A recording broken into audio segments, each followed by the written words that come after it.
Hello. Continuing the path of the righteous Gentile, we're on chapter 3, returning to God. If any one concept epitomizes the knowledge of God, it is Judaism's belief that man can achieve complete repentance. Judaism does not even find the word repentance sufficient, for repentance presupposes a natural state of sinfulness from which, in reality, there is no return. The Jewish idea is called tshuva, return.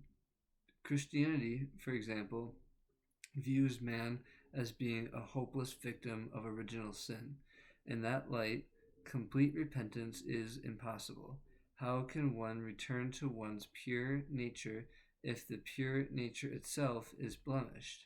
In truth, repentance is withheld from the sinner only by his own evil mind and deceitful heart.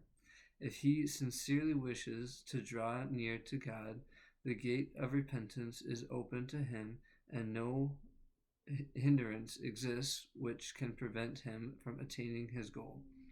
On the contrary, God opens the gate of righteousness for all, and in his loving kindness and goodness instructs man in the good way, as it is written, "Good and upright is the Lord, therefore he will teach sinners the way."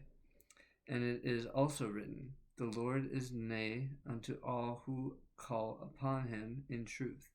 How can the Christian idea of original sin be acceptable when 9 souls have ascended to their eternal reward without experiencing death? The most notable of these, of course, is the prophet Elijah, who ascended to heaven in a flaming chariot. Another was Sirach, the daughter of Asher, who informed her grandfather, Jacob, that his son Joseph was alive and well in Egypt. The great rabbi, the Baal Shem Tov, was offered the opportunity to be the 10th to leave this earth without dying, but he chose to experience death. He saw everything as emanating solely from God, therefore ultimately good and worth experiencing, as it says, "The feet of the Shekinah descended even unto death." Judaism rejects the notion of man being trapped by original sin. We learned that Abraham and Sarah fulfilled what Adam and Eve failed to fulfill, and Jacob, through his exalted service of God, achieved a true rectification of the sin of the tree of knowledge of good and evil. This means that man can return to God, no matter how far he has fallen. The method of man's return to his true and sinless state of being is systematically delineated in Judaism and workable by anyone, whether Israelite or a Noahide. Why should man strive to return to God?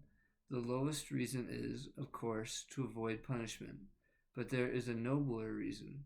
Suppose a person had in his possession a great painting by Rembrandt, for example. Not knowing it was a treasurable object, he had stored it away in the attic, gathering dust and mold. Once he learns that the painting is real and that he has a masterpiece in his possession, the person will certainly go up to the attic, retrieve the painting, clean it off, and restore it to its original state. Is a person's own soul not worthy of a similar honor? For it is said that of all the treasures entrusted to you by your Creator, the one most worthy of honor is your own soul.